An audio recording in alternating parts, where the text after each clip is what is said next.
സംഗീത പ്രേമികൾക്ക് പരിചയപ്പെടുത്തലുകളുടെ ആവശ്യമില്ലാത്ത പേരാണ് ഗോപി സുന്ദർ. ദേശീയ പുരസ്കാരം അടക്കം നേടിയ സംഗീത സംവിധായകൻ. കേട്ടാലും കേട്ടാലും മതിവരാത്ത ഒട്ടനവധി ഹിറ്റ് പാട്ടുകൾ ഗോപി സുന്ദർ ഒരുക്കിയിട്ടുണ്ട്. മലയാളത്തിന് പുറമെ തെന്നിന്ത്യൻ ഭാഷകളിലും ബോളിവുഡിലുമെല്ലാം ഗോപി സുന്ദർ സാന്നിധ്യം അറിയിച്ചിട്ടുണ്ട്. തന്റെ സംഗീതത്തിലൂടെ മാത്രമല്ല വ്യക്തി ജീവിതത്തിലൂടെയും ഗോപി സുന്ദർ വാർത്തകളിൽ ഇടം നേടാറുണ്ട്.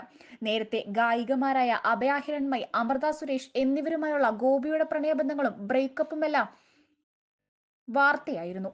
ഗോപിയും അഭയയും ഏറെക്കാലം ലിവിംഗ് റിലേഷനിലായിരുന്നു. പിന്നീട് ഇരുവരും പിരിഞ്ഞു. ഇതിനുശേഷമാണ് ഗോപി അമൃതയുമായി അടുപ്പത്തിലാകുന്നത്.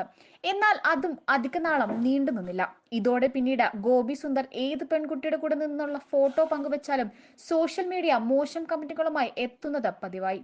ഗോപി സുന്ദറിനൊപ്പമുള്ള ഫോട്ടോകൾ പങ്കുവെക്കാൻ സുഹൃത്തുക്കളായ പെൺകുട്ടികൾക്കും സാധിക്കാത്ത അവസ്ഥ. കഴിഞ്ഞ ദിവസം ഗോപി സുന്ദർ പങ്കുവച്ച ഫോട്ടോയും വലിയ ചർച്ചയായി മാറിയിരുന്നു. മോശം കമന്റുമായി എത്തുന്നവർക്ക് അതേ നാണയത്തിൽ മറുപടി നൽകാനും ഗോപി സുന്ദർ മറന്നില്ല. ഇതിനിടെയായിരുന്നു ഗോപി സുന്ദറിന്റെ ജന്മദിനം എത്തിയത്. താരത്തിന് ആശംസകളുമായി നിരവധി പേർ എത്തിയിരുന്നു. ഇക്കൂട്ടത്തിൽ ഒരാളായിരുന്നു താര നായർ. മോഡലും മുൻ മിസ് കേരള ഫൈനലിസ്റ്റും ബിസിനസ്സുകാരിയുമാണ് താര നായർ. താര ഗോപിക്ക് വേണ്ടി പങ്കുവച്ച പിറന്നാൾ ആശംസാ പോസ്റ്റ് വൈറലായി മാറിയിരുന്നു. ഗോപി സുന്ദറിനൊപ്പമുള്ള ചിത്രമുള്ള ഫോട്ടോ ഫ്രെയിമായിരുന്നു താരയുടെ സമ്മാനം. നിങ്ങളൊരു ജെം ആണെന്ന് കൂടി താര കുറിച്ചു. നന്ദിയെന്നും കുറിപ്പിൽ ഉണ്ടായിരുന്നു.